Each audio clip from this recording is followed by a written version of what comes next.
Within this series of videos, you'll learn about obesity risk factors during later childhood and adolescence. We'll think about how experiences and exposures during these periods shape the development of our health behaviors and weight-related outcomes. Within this video, we'll explore our second topic learning objective, which is to compare data on children and adolescents' diet, physical activity, and sleep patterns to recommendations and identify areas in need of improvement. So our big question within this video is, are children and adolescents meeting the recommendations for weight-related behaviors such as dietary patterns, physical activity patterns, and sleep?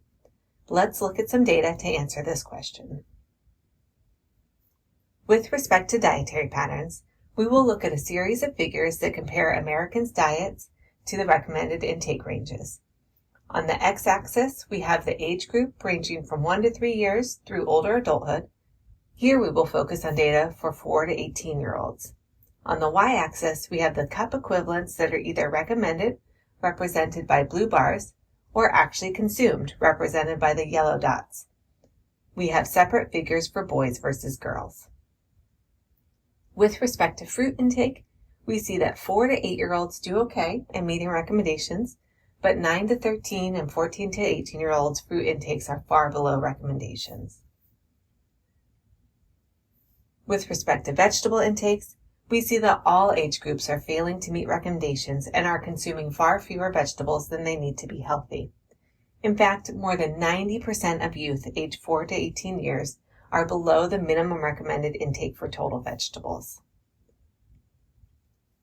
With respect to total grains, we see that children and adolescents do okay at meeting these targets, but the story changes when we break this out by refined grains, represented by the yellow dots, versus whole grains, represented by the green diamonds. Rather, children and teens are eating far too many refined grains and far too few whole grains. We also see that children and teens are exceeding recommendations for added sugars.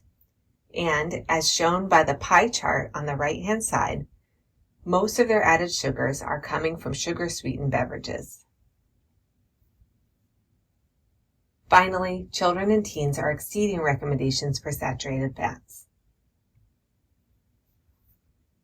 Now that we've seen that children and teens' diets are in need of improvement, let's think about their physical activity levels. It is recommended that children and teens engage in 60 minutes of physical activity every week to support their health and development. This includes aerobic activity every day, muscle strengthening activity at least 3 days a week, and bone strengthening activities at least 3 days a week. However, we've seen that the prevalence of children and teens who meet this recommendation, represented on the y-axis of this figure, has declined in recent years, represented on the x-axis of this figure. Recent surveys illustrate only around a quarter of children and teens are sufficiently active.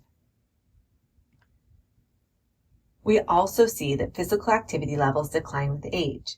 As shown in the figure on the left, if we look at the percent of children meeting recommendations represented on the y-axis, this percent declines by age group, with the greatest percent of 6 to 11-year-olds meeting recommendations, but far fewer 12 to 19-year-olds meeting these recommendations. This is likely due in part to a lower tendency for PE to be required in higher grades, as illustrated in the figure on the right. If we compare the percentage of 6th graders who have required PE within their schools, we see that the vast majority are engaging in PE on a regular basis. However, if we look across the grade levels and especially focus on 11th to 12th graders, less than half of these students have PE required in school. We also see significant socioeconomic disparity in both diet and physical activity. In particular, we see disparity in sport participation, which directly impacts physical activity levels. As highlighted in a recent State of Play report, approximately 30% of children from low-income households compared to 12% of children from high-income households engage in no sport activity during the year.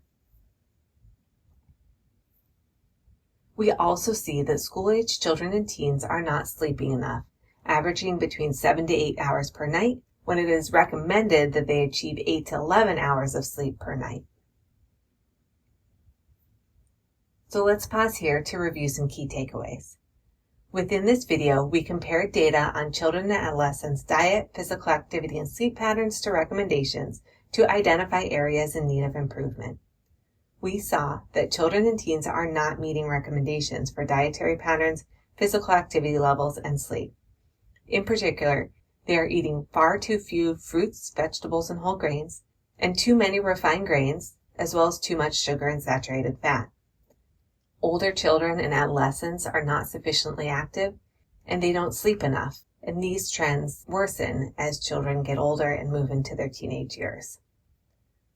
Prevention and intervention efforts are needed to improve these weight-related behaviors and reduce children and adolescents' risk for obesity during these developmental periods. That's all for this video. Thank you for learning with me.